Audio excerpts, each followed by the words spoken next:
جو راوی ہوتے ہیں وہ الفاظ کو محفوظ نہیں رکھ سکتے، بیان کرنے میں کچھ صعب ہو جاتا ہے، تو ہمیں وہاں پر یہ دیکھنا چاہیے کہ باقی کے جو قرائن ہیں وہ وہاں کیا ہیں۔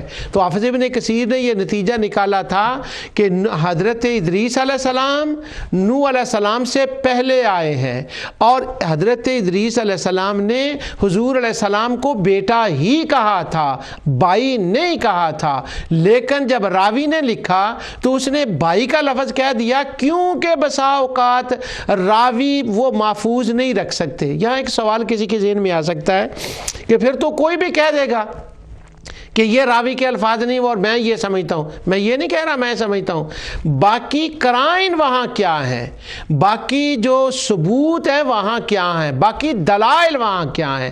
اب یہاں وہ ادریس علیہ السلام کا پہلے آنا قرآن کی آیت سے اس کا اشارہ مل رہا ہے، نوح علیہ السلام سے پہلے آنا۔ اب اگر راوی اس وجہ سے ادریس علیہ السلام کو بیان کرے کہ وہ نوح علیہ السلام کے بعد آئے ہیں، انہوں نے وہ اخی کہا ہے، تو اب راوی کے الفاظ کو ہمیں دیکھنا ہوگا کہ یہ محفوظ نہیں ہے، کیونکہ قرآن میں اشارہ موجود ہے۔ اور آقا دو جہاں صلی اللہ علیہ وسلم کی بات حدیث سے وہ میں نے عرض کر دیا تھا، یہی بات یہاں ہے۔ یہ میں زور اس لیے دے رہا ہوں کہ اس روایت کو بڑا ڈنکے کی چوٹ پہ کہا جاتا ہے، ام المومنین نے کہا، ام المومنین نے کہا۔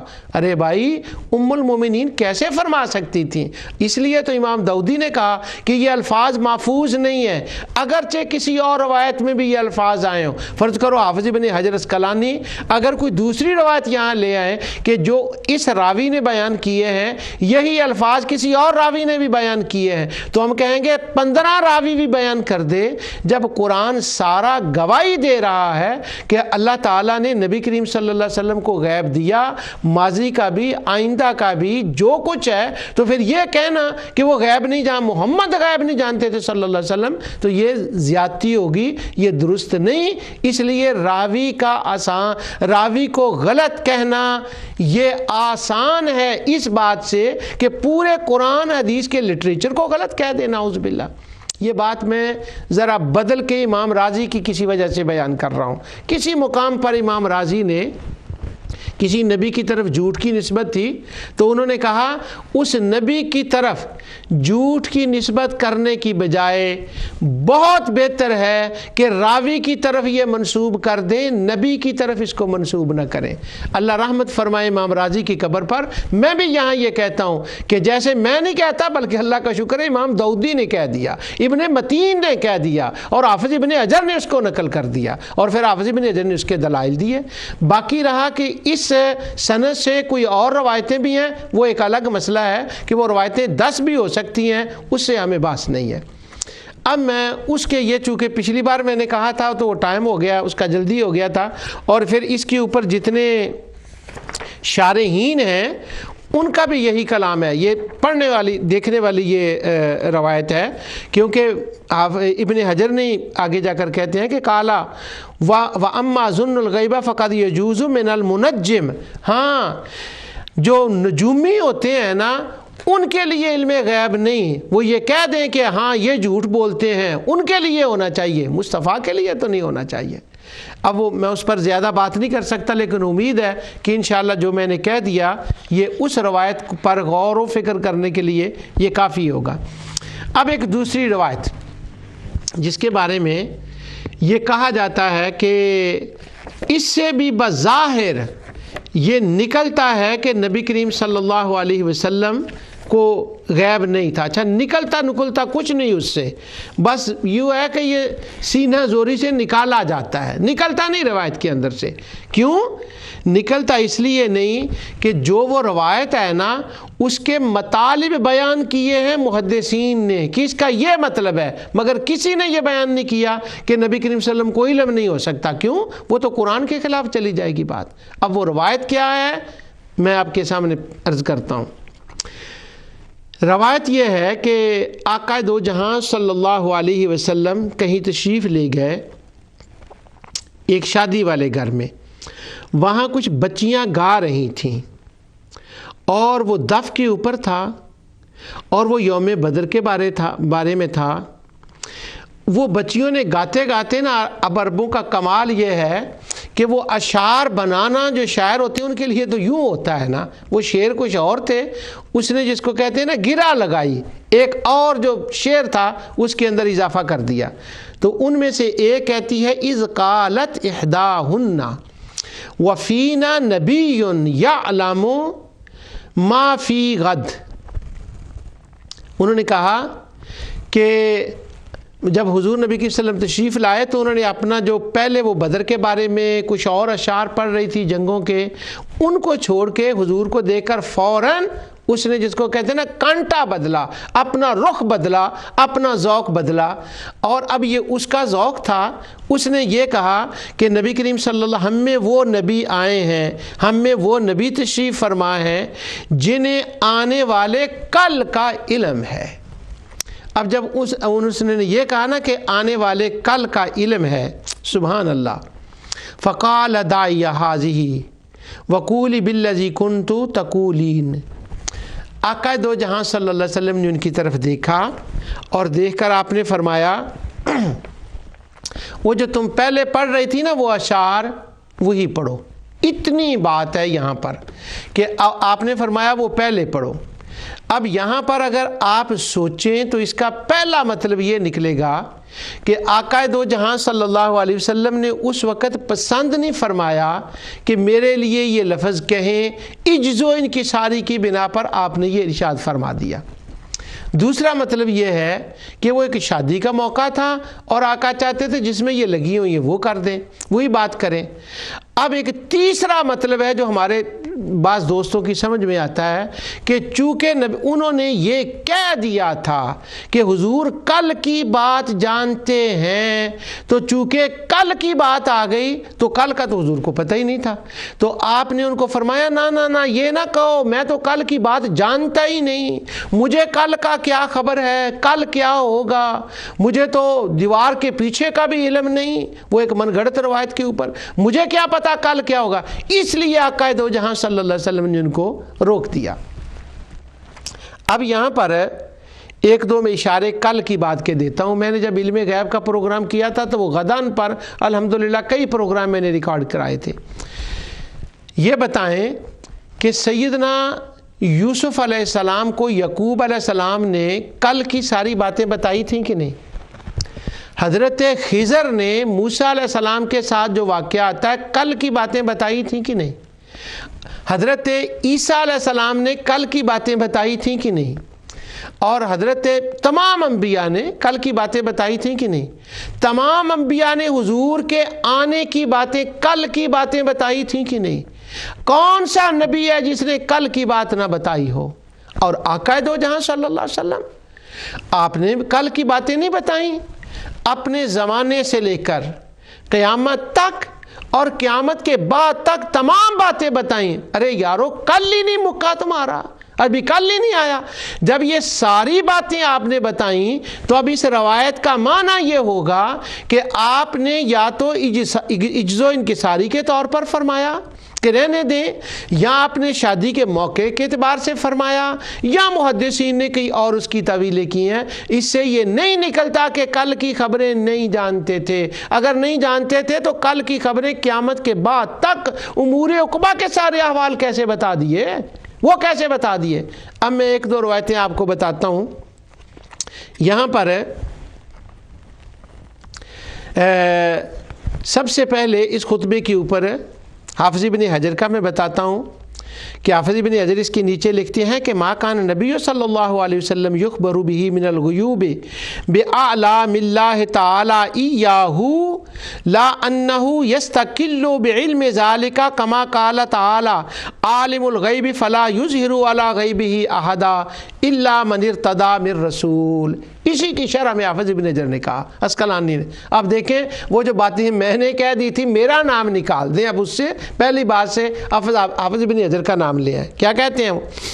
تو وہ کہتے ہیں کہ بات یہ ہے کہ نبی کریم صلی اللہ علیہ وسلم نے جو شعر چھوڑنے کا حکم دیا، اس کا مطلب یہ تھا کہ آپ کی طرف علم غیب کی نسبت مطلقاً کر دی گئی تھی، اور آپ نے اس کو پسند نہیں فرمایا، ایسی صفت جو اللہ سبحانہ و تعالیٰ نے اپنے لیے پسند فرمائی ہے۔ باقی رہ گیا یہ کہ آقا دو جہاں صلی اللہ علیہ وسلم نے غیب کی خبریں دی ہیں کہ نہیں، کہ وہ جتنی غیب کی خبریں آپ نے دی ہیں من الغیوب بِأَعْلَامِ اللَّهِ تعالی، وہ جو کل کی خبریں دی ہیں نا وہ تو بڑی دی ہیں اور وہ اللہ کے بتانے سے دی ہیں۔ تو وہ ایک توجیہ کرتے ہیں کہ اگر مطلب نکالنا ہی ہو تو یہ نہ نکالو کہ حضور کل کی خبر جانتے نہیں تھے، بلکہ یہ مطلب نکالو کہ آپ نے کیا فرمایا کہ مطلقاً یوں نہ کہو، اس لیے حالانکہ وہ حدیث کے اندر مطلقاً کی لفظ نہیں ہے، وہاں تو معاملہ کچھ اور ہے۔ اب حافظ ابن حجر العسقلانی کہتے ہیں کیوں، آگے وہ دلیل دیتے ہیں کہ اللہ کے بتانے سے بتائی ہیں۔ آگے وہ کیا دلیل دیتے ہیں؟ عالم الغیب فلا یظہر علی غیبہ احدا الا من ارتضی من رسول۔ یہی بات انہوں نے طیبی نے بھی کی ہے۔ وہ کہتے ہیں کہ نبی کریم صلی اللہ علیہ وسلم نے ان لڑکیوں سے فرمایا وہ جو پہلے پڑھ رہی تھی نا وہی پڑھو، تو وہ کیا وجہ تھی؟ اس کو کہتی ہیں کہ اس کی وجہ یہ تھی کہ او ان یوسف باسناء اللہب والحزل لأنه صلی اللہ علیہ وسلم اجل و اشرف من ان یذکر الا فی مجالس الجد مجالس الجدی۔ کہتے ہیں کہ نبی کریم صلی اللہ علیہ وسلم نے اس لیے منع فرمایا کہ یہ تو یہاں پر ہے شادی کی محفل، اور ایسے مقام پر آپ کا اس طرح سے ذکر خیر کیا جائے، آپ کا مقام بڑا اعلیٰ مقام ہے، اور اس مقام اعلیٰ ہونے کی وجہ سے یہ ذکر نہ کیا جائے بلکہ جو پہلے کر رہی تھی نا اسی میں کریں۔ اب دیکھیں محدثین کیا کہہ رہے ہیں، حافظ ابن حجر کیا کہہ رہے ہیں، علامہ طیبی کیا کہہ رہے ہیں، حافظ ابن قیم کیا کہہ رہے ہیں۔ تو ان سب نے محدثین نے اس کا یہی مطلب، علامہ عینی نے بھی حدیث کا یہی مطلب لیا، امام نووی نے بھی اس کا یہی مطلب لیا کہ یہ مطلب تھا کہ اسی کو پڑھیں جو پہلے آپ کہہ رہی تھی۔ یہ آقا دو جہاں صلی اللہ علیہ وسلم کا مطلب تھا۔ اب آخر میں یہاں پر میں علامہ ابن الجوزی، ہاں انہوں نے بھی یہی کہا، انہوں نے کہا حضور تو دن رات خبریں دیتے تھے کل کی۔ یہ اب آگی میرے سامنے وہ انباء الحی، اعلیٰ حضرت فاضل بریلوی رحمۃ اللہ تعالی علیہ نے اس کے اوپر تمام جو سوالات ہو سکتے ہیں یا کسی کے ذہن میں آ سکتے ہیں، اس کا انہوں نے یہاں پر جو ہے وہ بیان فرمایا۔ جو احباب اس چیز کا ذوق رکھتے ہوں وہ امام اہل سنت اعلیٰ حضرت کا رسالہ انباء الحی اور اس کا مطالعہ کرنا چاہیے، لیکن عام لوگوں کے لیے جتنا میں نے عرض کر دیا ہے انشاءاللہ یہ کافی ہوگا۔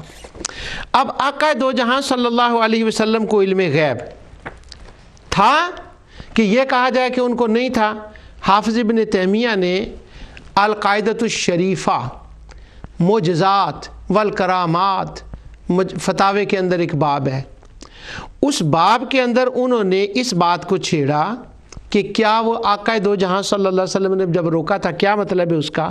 تو وہ کہتے ہیں آقا دو جہاں صلی اللہ علیہ وسلم کی شان یہ ہے کہ آپ نے بہت سی خبریں دیں آنے والے وقت کی، والاخبار بالغیوب الماضیۃ والمستقبلۃ التی لا یعلمها بشر الا باعلام اللہ وغیر ذالک۔ وہ کہتے ہیں کل کی خبروں کی جہاں تک بات ہے، وہ علم غیب کی خبریں تو آقا دو جہاں صلی اللہ علیہ وسلم نے بہت زیادہ کثرت کے ساتھ دی ہیں، تو اور اللہ تعالیٰ کے بتانے سے دی ہیں۔ لہٰذا اس کا مطلب یہ ہوگا کہ حضور یا کوئی بندہ بھی اللہ کے بتائے بغیر غیب کی خبر نہیں دے سکتا۔ خیر اس کے اندر تو کوئی مسئلہ ہی نہیں ہے، اور یہ مسئلہ تو ہم نہیں اس کے اوپر تو کہتے ہیں کہ ان کو اس کے بغیر کو جان سکتا ہے۔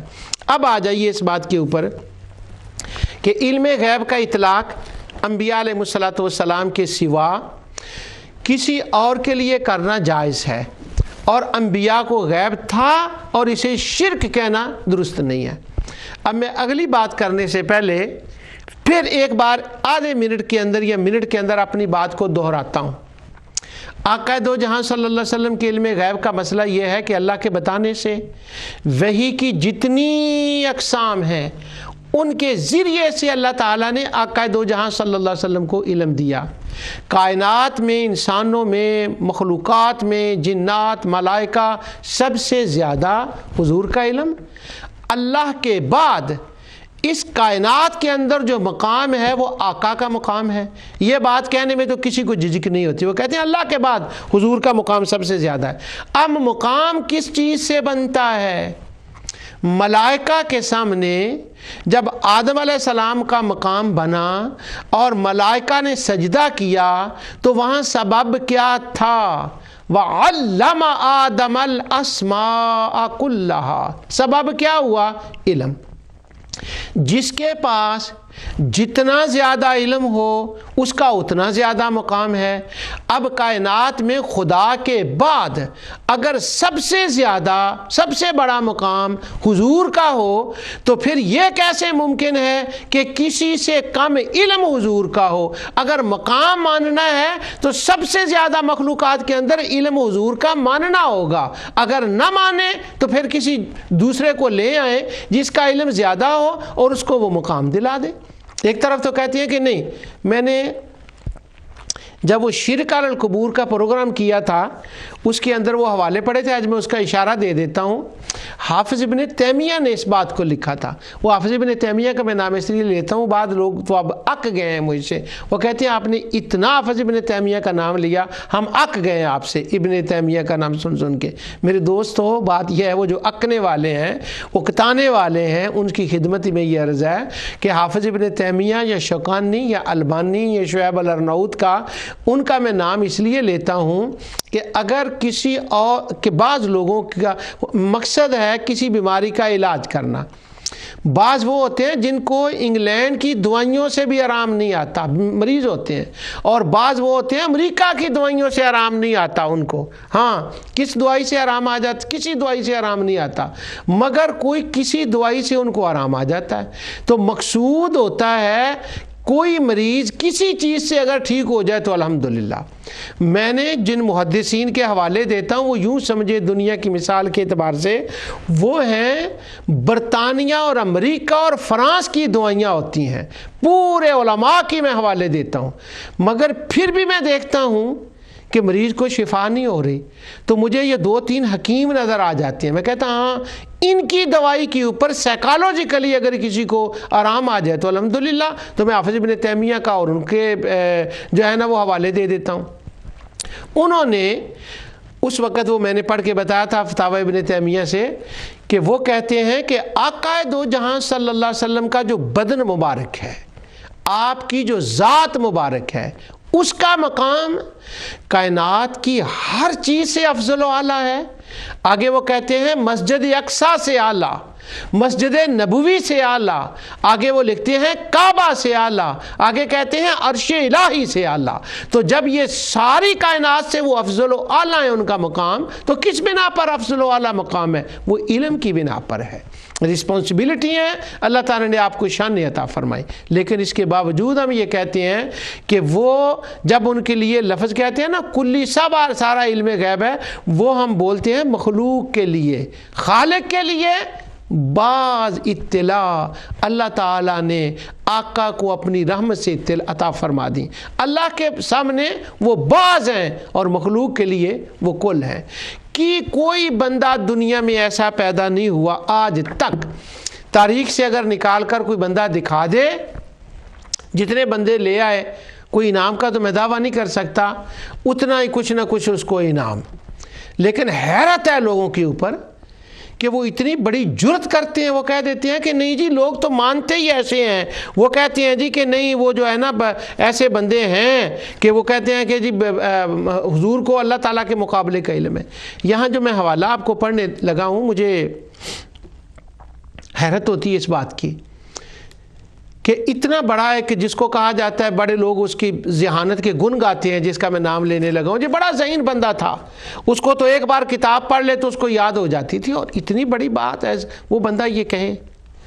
یہ ترمذی کی شرح ہے، اس کے اندر انور شاہ کشمیری، سید انور شاہ کشمیری، جن کی وہ بخاری کی شرح بھی ہے اور ترمذی کی شرح بھی ہے، اس کے اندر انہوں نے اس روایت پر بحث کی کہ جب آپ تشریف لے گئے تو بچیاں پڑھ رہی تھیں شادی کے اندر، تشریف لے گئے آپ شادی کے اندر، تو بچیوں کو آپ نے کہا کہ نہ پڑھیں۔ اس پر وہ لکھتے ہیں، کہتے ہیں اعتقاد اہل السنت والجماعت ان علمہ اطلاعی و انہ عالم الاولین والآخرین۔ کہتے ہیں کہ اہل سنت و جماعت کا یہ عقیدہ ہے کہ آپ کا علم اطلاعی ہے اور آپ پہلوں اور بعد والوں میں سب سے زیادہ علم رکھنے والے ہیں۔ یہاں انہوں نے جو لفظ کہا نا اطلاعی، یہاں بڑی ایک گہری بات ہے، وہ اسے علم غیب نہیں کہنا چاہتے۔ کیوں؟ وما کان اللہ لیطلعکم، وہ کہنا چاہتے ہیں اللہ تعالیٰ نے ان کو علم پر اطلاع دی، مگر اس علم کو وہ علم غیب نہیں کہنا چاہتے۔ کشمیری صاحب علامہ انور شاہ کشمیری جو ہیں وہ اس کو علم غیب نہیں کہنا چاہتے، تو اس لیے جب عبارت پڑھیں تو اس کے اندر وہ جو باریک باتیں ہوتی ہیں نا ان پر بھی دھیان دینا چاہیے کہ یہاں وہ انہوں نے اطلاعی ان کیوں کہا ہے، وہ یہ مرض ہے، اصل میں وہاں مرض ہے، علم غیب کا نہیں کہنا چاہیے۔ وہ میں نے حوالے پڑھ دیے، محدثین نے دیا ہے، اور عالم الغیب الا من ارتضی، اللہ تعالیٰ نے خود علم غیب کا اطلاع کیا ہے اس کے اندر۔ کہتے ہیں کہ ان کو اولین و آخرین کا سب سے زیادہ علم تھا۔ آگے کہتے ہیں وقال، یہ الفاظ ہیں جن کے لیے میں نے آپ کو اتنا انتظار کرایا ہے۔ وہ کہتے ہیں وقال بعد الجہالتی ان علم الباری و علمہ مستویان۔ کہتے ہیں کہ بعض جاہلوں نے یہ کہا ہے کہ اللہ تعالیٰ کا علم اور نبی کریم صلی اللہ علیہ وسلم کا علم بالکل برابر ہے۔ آگے وہ کہتے ہیں کہ اقول ھذا ادعی الباطل محض، وہ کہتے ہیں کہ میں یہ کہتا ہوں کہ یہ تو دعویٰ بالکل باطل ہے۔ فَإِنَّ عِلْمَتَهُ مُتَنَاهٍ وَعِلْمَ الْبَارِ غَيْرَ مُتَنَاهٍ فَلَا نِسْبَ بَيْنَ الْمُتَنَاهِ وَغَيْرِ الْمُتَنَاهِ، کہ اللہ تعالیٰ کا علم کی تو حد ہی کوئی نہیں اور حضور کے علم کی تو حد ہے، تو یہ کیسے انہوں نے کہہ دیا کہ اللہ تعالیٰ کا اور حضور کا علم برابر ہے۔ مجھے تعجب اس بات کا ہے کہ یہ جو لکھ رہے ہیں علامہ کشمیری صاحب، جس علاقے میں یہ رہتے تھے وہ علاقہ ہو، یا جس ملک میں رہتے تھے وہ ملک ہو، یا جس اللہ کی زمین پر یہ رہتے تھے وہ اللہ کی زمین ہو، اس میں سے جن کی طرف وہ نسبت کر رہے ہیں نا کہ وہ کہتے ہیں اللہ کا اور حضور کا علم اکو جیا مساوی متساویان، وہ دونوں علمہ متساویان، علم الباری اور علم مصطفیٰ برابر ہیں۔ میرے خیال میں آج شاید پتہ نہیں کتنی دیر ہو گئی ان کا وفات ہوئی تھے 1353 کے اندر، اس وقت سے پہلے اور آج اور قیامت تک اہل سنت و جماعت میں سے، میں مرتدین کسی کی بات نہیں کرتا، وہ کسی اور کی بات نہیں کرتا، کسی اور کو تو خیر حضور کے علم کے بارے میں بات کرنے کی ضرورت نہیں ہے، اہل سنت و جماعت میں سے کوئی بندہ روح زمین پر نہ پہلے تھا نہ آج ہے جو یہ کہے کہ اللہ تعالیٰ کا علم مساوی ہے۔ وہ خالق ہے، یہ مخلوق ہیں، وہ معبود ہے، یہ عابد ہیں، یہ محکوم ہے، وہ حاکم ہے، وہ تو بتانے الرحمن علم القرآن، وہ تو بتانے والا ہے، وہ تو پڑھانے والا ہے، وہ تو عطا فرمانے والا ہے۔ اس کی مخلوق کی، آقا کی اور اللہ تعالیٰ کے ساتھ مساوی ان باتوں میں، استغفر اللہ العظیم، یہ ایک عظیم بہتان ہے اس صدی کا۔ اب اگر کسی کو ذوق ہو تھوڑا سا، میری بات اگر وہ سمجھ لی ہے، تو اس کے بعد اس کو یہ کہنا چاہیے، کرنا یوں چاہیے کہ کسی بندے کے ساتھ، یعنی یہ ایک علمی بات ہے اور علمی بات میں کوئی حرج نہیں ہوتا بات کرنے میں، کسی کو کوئی بندہ ایسا ملے جو اس طرح اس ذہن کا ہو تو اس سے کہیں کہ یہ حوالہ کہاں ہے، کس کتاب میں لکھا ہے کہ کچھ لوگ، ہم لوگ جو ہیں وہ نبی کریم صلی اللہ علیہ وسلم کو اللہ تعالیٰ کے مساوی مانتے ہیں، نعوذ باللہ من ذالک۔ تو یہ محض غلط ہے، کوئی بندہ ایسا نہیں مانتا اور کسی کا یہ عقیدہ نہیں۔ اور عجیب، مجھے بڑی عجب تعجب ہوا اس بات پر کہ انہوں نے یہ بات کیسے لکھ دی، اور وہ خاص کر کے مخاطب تو ہمیں کر رہے ہیں، ہم تو اس کے قائل ہی نہیں ہیں۔ یہ میں کھل کے بات میں نے کر دی۔ اب وہ میں نے انبیاء علیہ الصلوۃ والسلام کے بعد آپ سے وعدہ کیا تھا پچھلے کسی پروگرام میں کہ انشاءاللہ اللہ تعالیٰ نے چاہا تو میں چند حوالے 2-4 ایسے بھی پیش آپ کی خدمت میں کروں گا کہ علم غیب کی نسبت انبیاء اور اولیاء کی طرف اور خاص کر کیا آقا دو جہاں صلی اللہ علیہ وسلم کی طرف وہ تو جائز ہے ہی۔ میں یہ عرض کروں گا کہ وہ جو علم اولیاء اللہ کا ہوتا ہے، جو اللہ کی طرف سے ان کو ملتا ہے، اس کے لیے بھی اس کو بھی علم غیب کہنا جائز ہے، اس علم کو بھی علم غیب کہنا جائز ہے۔ تو جب اولیاء کے علم کو علم غیب کہنا جائز ہے تو انبیاء کا علم اور آقا کے علم کو علم غیب کہنا کیسے شرک ہو گیا؟ نعوذ باللہ من ذالک۔ آج علم غیب کا یہ میرا آخری پروگرام ہے، اس کے بعد انشاءاللہ ہوگا تو شرک اور رد توحیدی کسی اور پروگرام کو 2-3 پروگرام جو اور ہیں ان کو میں کروں گا انشاءاللہ، وہ شروع کروں گا کسی اور ٹاپک کو، توحید کا کوئی دوسرا ٹاپک آئے گا۔ مجھے لگتا ہے کہ اگلا پروگرام شاید وما اہل بہ لغیر اللہ پر جو وہ ایک شبہ ہے اس کا میں انشاءاللہ کچھ بیان کروں گا۔ علم غیب کا یہ آخری پروگرام، اس لیے اگر میں اس کے اندر کوئی ریپیٹیشن کر دوں تو میں معذرت چاہتا ہوں۔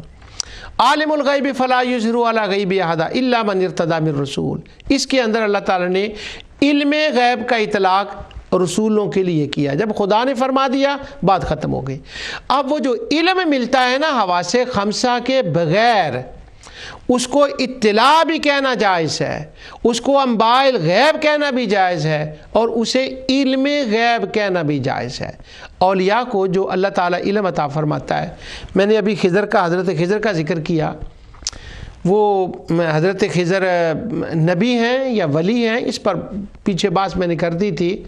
تو بہت سے لوگوں کے نزدیک وہ ولی ہیں اور بہت سے اہل علم ان کے نبی کا قول کرتے ہیں، جو بھی ہو، لیکن میرا ذاتی شخصی طور پر ان لوگوں کے ساتھ زیادہ رجحان ہے جو ان کو ولی کہتے ہیں۔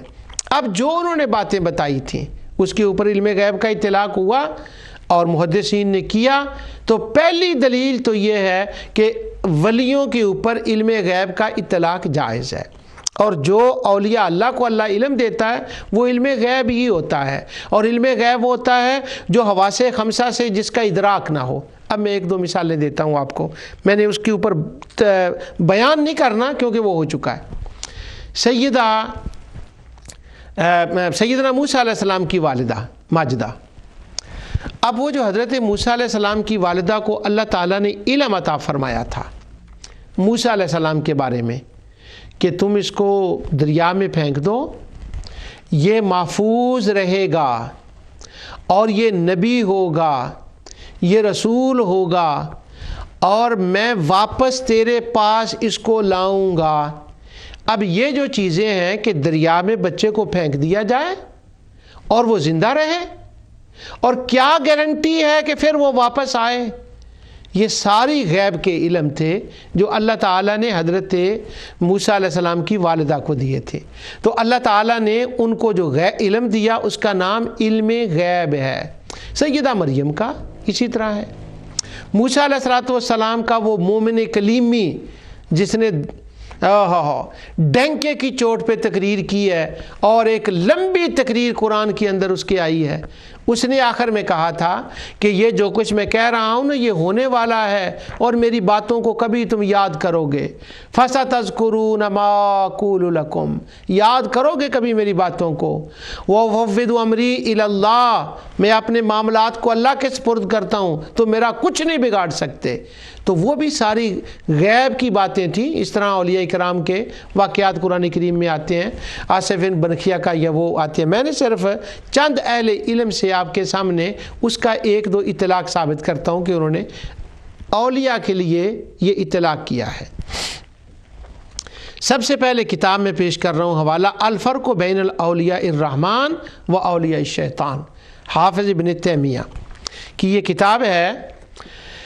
اس کے اندر وہ کہتے ہیں کہ بل اطلع علی جزیات مخصوصہ ولو قلنا انہ متصل فالمعنی لا یظہر علی غیبہ احدا الا من ارتضی من رسول ویظہر علی غیرہ رسلا آخرین و اولیاء۔ جیسے اللہ تعالیٰ علم غیب عطا فرماتا ہے جیسے اللہ تعالیٰ علم غیب عالم الغیب علم غیب عطا فرماتا ہے رسولوں کو و اولیاء اور اولیاء کرام کو۔ یہاں انہوں نے وہ جو اللہ کی طرف سے علم غیب ملتا ہے اس کا اطلاق اولیاء پر بھی کیا۔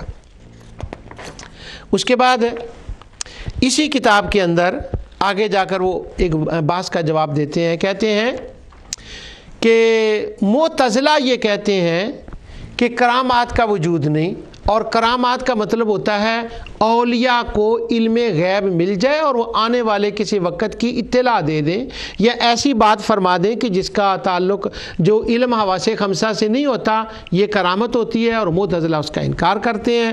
تو وہ ان کا جواب دیتے ہیں، کہتے ہیں کہ ادعی زمخشری آمن و استدل بخاصہ و یجوز اعطاء الکرامات کلها الا اطلاع الغیب۔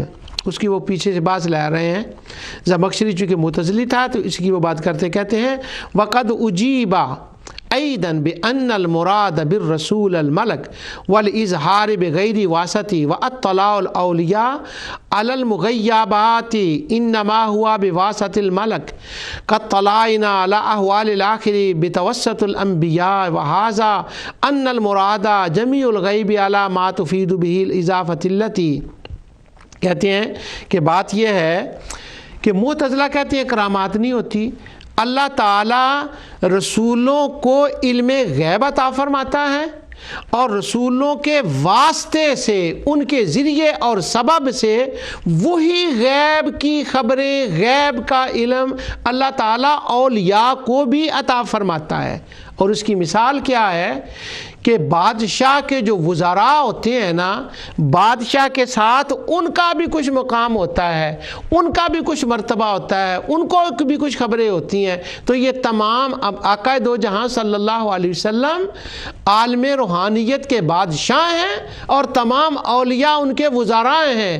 تو جیسے بادشاہ کو ملا، جس نے بادشاہ کو دیا اسی نے اس کے وزراء کو بھی عطا فرما دیا۔ اور دیکھیں کہتے ہیں جمیع الغیب اطلاع الاولیاء علی المغیبات، یہ اولیاء کو غیب پر اطلاعیں ہوتی ہیں۔ تو حافظ ابن تیمیہ نے اس کا ذکر کیا، اولیاء کے اوپر غیب کا اطلاق۔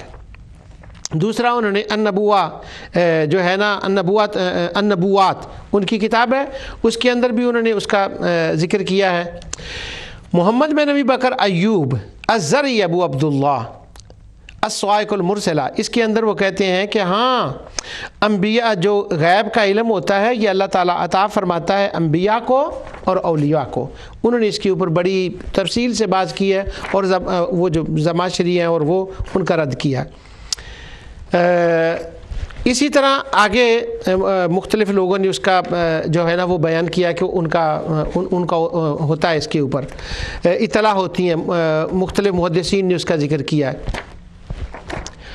میں ابھی آپ کو ایک جب تک وہ نکلتا ہے اولیاء کا میں معذرت چاہتا ہوں، وہ سامنے میں نے نشانی نہیں رکھی اس کے لیے۔ اچھا، تو اولیاء کے لیے غیب کی عطا ہے اس کے لیے، اور اولیاء کے لیے محدثین نے، قاضی شوکانی نے اس کا ذکر کیا ہے۔ اب میں وہ قاضی شوکانی کی بات آ گئی الحمدللہ۔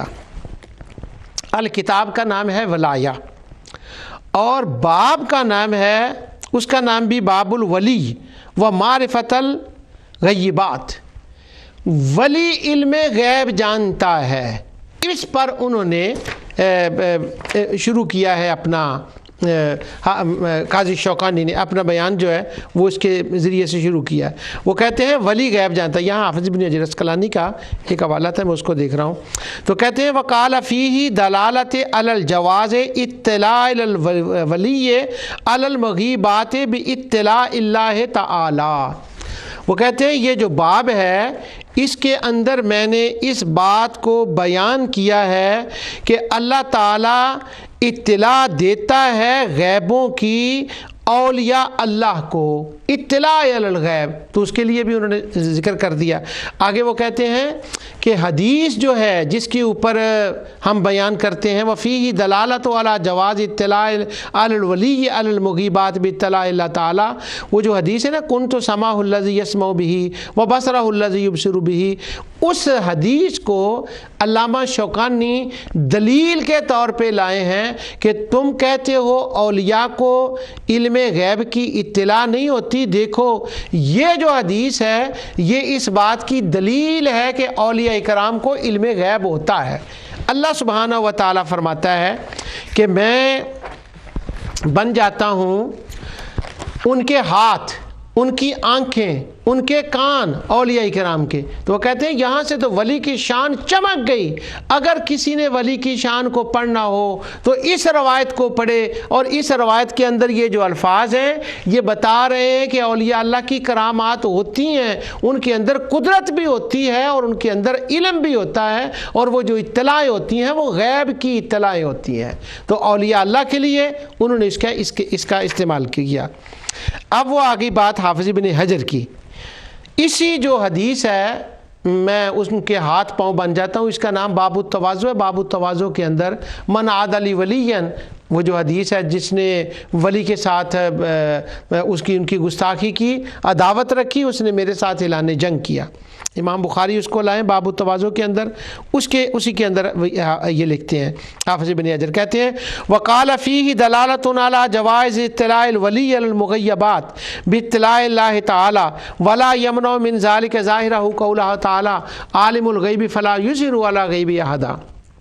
کہتے ہیں فإنہ لا یمنع دخول بعض اتباعہ ماہ بالتباعیہ لصدق قولنا ما دخل علی الملک اليوم الا الوزیر۔ وہ کہتے ہیں کہ اللہ تعالیٰ نے انبیاء کے صدقے سے اولیاء کو غیب کی خبریں دیں اور ان کو اطلاع دیں، اطلاع ولی کو غیب ہوتا ہے۔ اور یہ جو آیا ہے نا کہ اللہ تعالیٰ نبیوں کو غیب کی اطلاع دیتا ہے، اس کا یہ قطعی مطلب نہیں ہے کہ صرف ولیوں کو، نبیوں کو دیتا ہے اور ولیوں کو نہیں دیتا، کیونکہ جو بادشاہ ہوتے ہیں ان کے جو وزراء ہوتے ہیں، ان کو جو ہوتے ہیں ان پر بھی کچھ کرم ہوتا ہے۔ تو آقا دو جہاں صلی اللہ علیہ وسلم بادشاہ ہیں اور یہ اولیاء ان کے وزیر ہیں، تو اس لیے اللہ تعالیٰ نے ان کو بھی عطا فرما دیا۔ یہاں پر ایک بات میں عرض کر دوں کہ یہ جو کرامات اولیاء ہیں، عجیب بات ہوئی ہے یہ بات کہ حافظ ابن حجر، حافظ ابن تیمیہ خود اور قاضی شوکانی یہاں پر رد کر رہے ہیں معتزلہ کا، کہ معتزلہ جو تھے نا وہ کرامت کو نہیں مانتے تھے، وہ کہتے تھے اولیاء اللہ کے پاس نہ طاقت ہوتی ہے نہ ان کے پاس علم ہوتا ہے۔ امام راضی ان کا رد کرتے ہیں، پرانے تمام مفسرین، روح المانی کو دیکھ لیں وما کان اللہ لیطلعکم علی الغیب اس آیت کی تفسیر میں، اور عالم الغیب فلا یظہر علی غیب احدا، اس سے معتزلہ استدلال کرتے تھے عدم کرامت کا، انہوں نے اس کا اثبات کیا اور دلائل دیے۔ اب حال یہ ہو گیا ہے کہ یہ شرک کا نام استعمال کر کے اتنی بات یہ آ گئی ہے کہ لوگوں نے ہمارے زمانے میں جو اپنے آپ کو کہتے ہیں ہم فلاں ہیں ہم فلاں ہیں، وہ مناظرے کر رہے ہیں اس بات کے اوپر، ان کے مناظرے یوٹیوب پر ہیں کہ ولیوں کی نہ کرامتیں ہوتی ہیں اور نہ ان کے پاس کوئی علم ہوتا ہے۔ اس لیے یہ میں نے ساری باتیں پڑھی ہیں کہ وہ جو علامہ روح المانی نے وما کان اللہ لیطلعکم علی الغیب ولکن اللہ یجتبی من رسلہ ایک اس پر بات لکھی ہے، وہ کہتے ہیں اگر کوئی کہے کہ اللہ صرف رسولوں کو دیتا ہے علم اور کسی کو نہیں دیتا، تو وہ کہتے ہیں یہاں تو پھر نبی کا لفظ بھی نہیں آیا، تو کیا تم یہ کہو گے کہ نبیوں کو بھی غیب کا علم نہیں ہوتا، ان کے پاس بھی اللہ تعالیٰ کی طرف سے یہ اطلاع نہیں ہوتی؟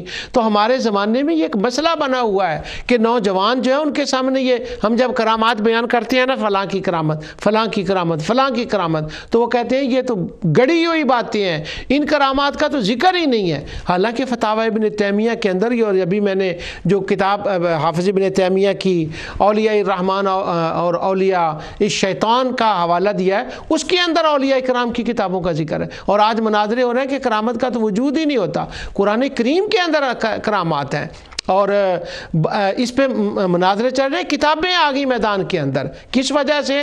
کہ اگر کوئی بندہ یہ کہے کہ اولیاء اللہ کے پاس قدرت ہے، ان کے پاس طاقت ہے، تو یہاں شرک آ جائے گا، کسی نہ کسی طرف سے شرک جو ہے وہ داخل ہو جائے گا. تو اس شرک سے بچنے کے لیے اولیاء کی کرامات کا انکار اور اولیاء کرام کے علم کا انکار. تو یہ حالت ہو گئی ہے. اس وقت ضرورت اس امر کی ہے کہ قرآن کریم کو پڑھا جائے. جیسے میں نے علم غیب کے یہ الفاظ آپ کے سامنے بیان کیے ہیں، قرآن کریم کو اسی طرح کرامات کو دیکھا جائے اور قرآن سے بیان کیا جائے. یہ ایک نیا سٹینڈ شروع ہو رہا ہے کہ حدیث کو بیان کریں، کوئی بھی حدیث کو بیان کریں تو وہ کسی نہ کسی طرف سے اس کا ذوق نکالنے کی کوشش کریں گے. اور اگر بخاری مسلم سے ہو یا البانی نے صحیح کہا ہو پھر تو ایک دوسرا مسئلہ ہے. اگر وہ نہ ہو تو پھر ہر طرف سے اس کا ہوتا ہے کہ یہ ضعیف ہے، یہ اس کے اندر فلاں بات ہے. تو کیا قرآن کریم کے اندر اللہ تعالیٰ نے وہ کون سی بات ہے جس کو بیان نہیں فرمایا؟ سبحان اللہ. قرآن کے اندر اولیاء کی کرامات کا ذکر ہے، قرآن کے اندر غیب کا ذکر ہے. تو کیوں نہ قرآن کو ڈائریکٹلی پڑھیں؟ ہمارے زمانے میں یہ مسئلہ بن گیا ہے کہ وہ کہتے ہیں کہ یہ جو ہے نا قرآن کریم یہ بڑا مشکل ہے. ہاں یہ بات صحیح ہے، یہ مشکل ہے، مگر ہر بات قرآن کی مشکل نہیں ہے. وہ خاص علوم ہے جو مشکل ہیں. جہاں تک امر بالمعروف اور نہی عن المنکر کا تعلق ہے وہ تو عام ہے، کم از کم اس کی طرف تو آنا چاہیے نا. قرآن کریم کو سننے کی اور پڑھنے کی عادت ڈالیں. یہ جو اشعار ہیں یہ وقتی طور پر ہوتے ہیں اور جو قرآن ہے وہ ہمیشہ کے لیے ہے. ہمارے شہر میں ایک نعت خواں تھے، وہ آئے پچھلے دنوں میں. تو پہلے بھی وہ نعت خواں تشریف لا چکے تھے. انہوں نے بڑی نعت بھی بڑی لوگوں نے داد دی اور ان کی خدمت بھی اتنی بڑی وہ کر دی، پونڈوں کے ساتھ بہت ہوا. اب وہ دوبارہ 2 3 4 بار آئے. اب جب وہ آئے تو وہ اتنے لوگ بھی ان کو سننے کے لیے نہ آئے، وہ پیسے بھی اتنے نہ ہوئے اور وہ بھی بات نہ ہوئی. تو مجھے ایک بندہ کہنے لگا کہ بات یہ ہے کہ یہ پچھلی بار تو یہ کلام پڑھتے تھے، پھر انہوں نے وہی پڑھ دیا، اب تو ان کے اندر وہ بات نظر نہیں آئی. میں نے اس سے سمجھایا، بیٹے یہ صرف اللہ تعالیٰ نے اپنے کلام کے اندر یہ طاقت رکھی ہے کہ وہ قیامت تک اور قیامت کے بعد تک جب بھی پڑھو گے ہر بار اس کے اندر نئی بات نظر آئے گی، ہر بار اس کے اندر نیا لطف ہوگا. باقی چیزوں کی آہستہ آہستہ قدر کم ہوتی جاتی ہے یا اکتاہٹ ہوتی جاتی ہے. قرآن وہ ہے جس کے اندر سے کبھی بھی اس کی اکتاہٹ کم نہیں ہوتی اور ہر بار اس کی نئی لذت ہوتی ہے. میں اپنے ناظرین سے یہ عرض کرتا ہوں کہ مسئلہ علم غیب کے لیے یوں کریں، اپنے نیٹ پر آپ آج کل تو سہولت ہے، علم کی آیات کو نکالیں قرآن سے، غیب کی آیات کو نکالیں، اپنے محلے کے امام صاحب، خطیب، مفتی صاحب کے پاس جائیں اور کوئی سفر کریں علم حاصل کرنے کے لیے اور جا کر قرآن کی غیب، یہ میں نے کوئی 5 7 8 پروگرام کیے ہیں غیب کے اوپر اور وہ ساری آیات کے اوپر ہے. قرآن کریم کو سامنے رکھیں. اگر قرآن کریم کے اندر آپ کو علم کی 500 آیات مل جاتی ہیں، 300 آیات مل جاتی ہیں، علم غیب کے اوپر 100 آیات ملتی ہے، آپ اس کو ڈیوائیڈ کر لیں. 6 ماہ کے اندر ان آیات کو دیکھیں، 4 ماہ کے اندر علم غیب کی آیات کو دیکھیں اور پھر جو کچھ میں نے اللہ تعالیٰ کی رحمت اور عنایت سے کہا ہے آخری مرتبہ اسی نتیجے پر پہنچیں گے جو کچھ میں نے آپ کے سامنے عرض کیا ہے. قرآن کریم، ابھی میں نے مجھے بات یاد آ گئی کہ حضرت سیدہ مریم، حضرت موسیٰ علیہ السلام کی والدہ، ان کے بارے میں ان کے جو مقامات ہیں قرآن کریم سے مختلف پڑھیں. سیدہ مریم کے قرآن کریم کے مختلف مقامات سے پڑھیں. اولیاء اللہ، اور آج کل جو ہماری بچیاں ہیں ماشاءاللہ، وہ یہ ہے کہ عورتوں کا بڑا مقام ہے، ہم مانتے ہیں بڑا عورتوں کا مقام ہے. تو اور قرآن کریم کے اندر کون کس عورت کا بیان ہوا ہے، ایک ٹاپک کو لے لیں اور جب وہ کہیں بیان ہو، مجلس ہو، کہ کسی مجلس قرآن ہو، درس قرآن ہو، میلاد کا ہو، کسی کا ہو، وہاں یہ موقع لیں کہ قرآن کی عورتوں کو جمع کریں اور دیکھیں ان کے پاس علم غیب ہے کہ نہیں، ان کے پاس قدرت ہے کہ نہیں. یہ حوالے میں نے قاضی شوکانی اور سب کے دے دیے. یہ تو صرف وہ حکمت والی بات میں نے کی، شاید اس سے کسی کو آرام آ جائے، ورنہ سارا کچھ قرآن کے اندر موجود ہے، قرآن کے اندر عورتوں کی ان کے صبر دیکھیں کہ یہ عورتیں آپ کو ایسی نظر آئیں گی جن کے صبر کو اللہ تعالیٰ نے کس قدر بیان فرمایا۔ کچھ عورتیں ایسی نظر آئیں گی وہ مردوں کے اندر رہتے ہوئے اپنی عزت و نفوس کی کیسے حفاظت کرتی ہیں اور مشکلات ان کے سامنے آتی ہیں وہ اس کو فیس کیسے کرتی ہیں، اور اولیاء کرام کیا کن کن مشکلات سے وہ گزرے ہیں اور اللہ سبحانہ و تعالیٰ نے ان کو کیسے تسلیاں دی ہیں۔ یہ میرا تقریر کرنے کا 5 منٹ کا آخری میں مقصد یہ ہے کہ علم غیب کا موضوع میں نے 7-8 میں بیان کیا، اس میں 2 لفظ ہیں، ایک علم اور ایک غیب۔ دونوں لفظوں کو قرآن کریم سے نکالیں تو آپ کو رد وہاں نظر آئے گا، کاہنوں کا، جنات کا، مشرکین کا، ان کا رد نظر آئے گا۔ اور اللہ تعالیٰ نے اپنے انبیاء اور اولیاء کے لیے ان کے لیے تو عطائیں ہی عطائیں بیان کی ہے، لیکن کیا کیا جائے جب کسی کو شبہ ہو جائے، بس وہ ایک شبہ ہو جائے کسی بات کا، شبہ کیا ہو گیا کہ اس بات سے شرک ہو جاتا ہے، بس اس شبہ کی وجہ سے وہ ساری چیزوں کا انکار کرنے لگتا ہے۔ میں اللہ تعالیٰ کا شکر ادا کرتا ہوں کہ لفظ غیب کے اوپر میں نے مختلف جہتوں کے ساتھ اس پر گفتگو کی۔ اگلے پروگرام میں انشاءاللہ توحید اور رد شرک پروگرام چلے گا، کسی اور پر بات ہوگی۔ جو کچھ میں نے کہا اللہ تعالیٰ سے قبول فرمائے۔ وما علیہ الا البلاغ۔